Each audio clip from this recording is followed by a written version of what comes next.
Assalamualaikum warahmatullahi wabarakatuh. Sahabat Majelis Mahabbah Channel, pada kesempatan kali ini saya akan menyampaikan sedikit tentang cara membaca iqlab, yakni cara membaca iqlab itu terbagi menjadi dua bagian atau bisa dibaca dua cara. Yang pertama, menempelkan dua bibir atau dirapatkan tapi dengan tidak terlalu kuat, atau bisa disebut dengan itbaqis syafatain. Itbaqis syafatain. Kemudian yang kedua, membuka sedikit rongga mulut kira-kira selembar kertas, atau disebut dengan furjah khafifah bainas syafatain.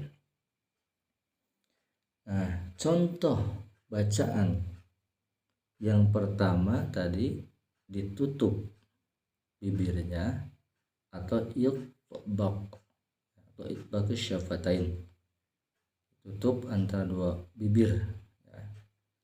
Contoh bacaannya adalah yang pertama, ini contoh yang pertama ya, itbaqis syafatain. Mim ba'di. Nah, ini ditutup, mim ba'di. Jadi diganti menjadi mim. Ya. Ditutup. Ini yang pertama disebut dengan itbaq. Ulangi. Mim ba'di, ya. Contoh yang kedua, idzim ba'atsa ashqaha. Contoh yang ketiga, kallana yumbazanna fil khutamah. Ya, ini la yumbazan,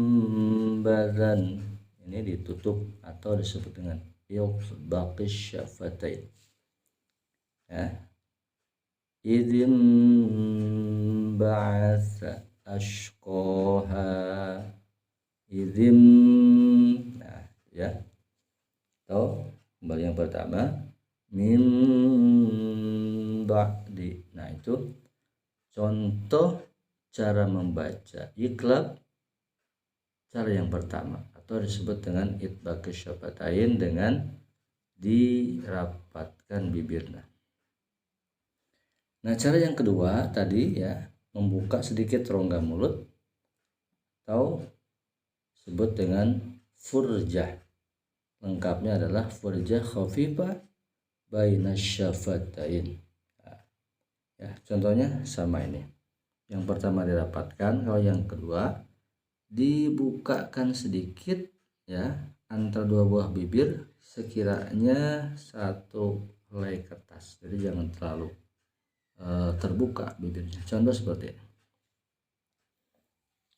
Ya, yang pertama, min ba'di idzin ba'atsa ashqaha kalla la yunbazanna fil khutamah. Ulangi.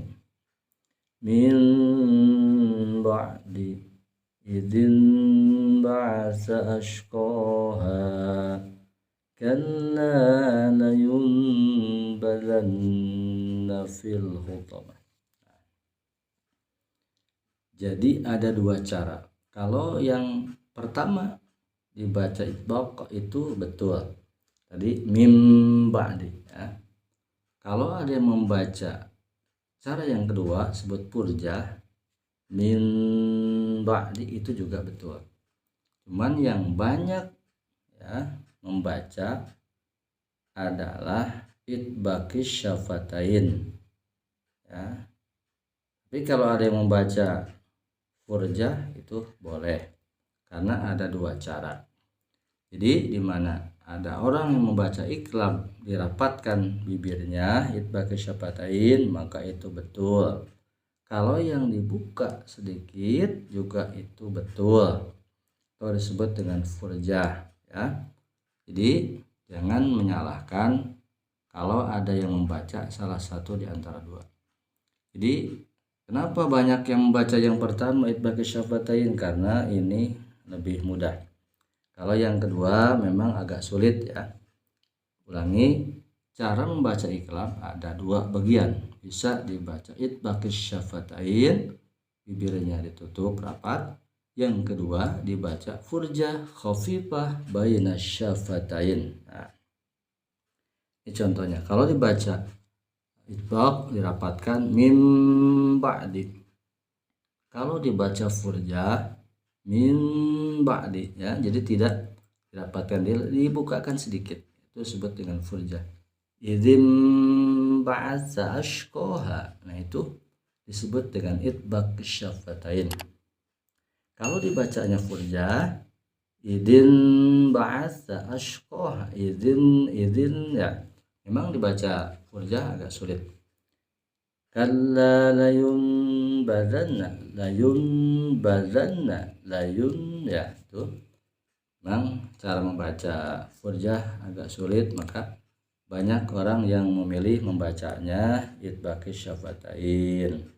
Tapi kalau yang ada yang membaca furjah khafifah baina syafatain dengan dibacanya dibuka sedikit bibirnya kira-kira selai kertas, maka itu juga boleh. Jadi ulangi, cara membaca iklab itu ada dua bagian. Yang pertama dibaca idbaqi syafatain, yang kedua dibaca furjah khafifah baina syafatain. Insyaallah kalau kita selalu bermurojaah di rumah, diulang, dilatih, maka tidak akan susah ya. Jadi yang susah itu karena kita tidak mau belajar atau tidak mau mengulang ya. Jadi bila ada yang membaca idbaqi syafatain dirapatkan itu boleh, yang dibuka sedikit disebut furjah itu pun boleh. Demikian, mudah-mudahan bermanfaat untuk sahabat semua, terutama bagi pemula. Mari kita bersama-sama belajar. Ini bukan berarti mengajarkan kepada semua, tapi kita mengingatkan watawasul haq watawasul sabar. Jadi kita sama-sama untuk belajar. Demikian, mudah-mudahan bermanfaat. Assalamualaikum warahmatullahi wabarakatuh.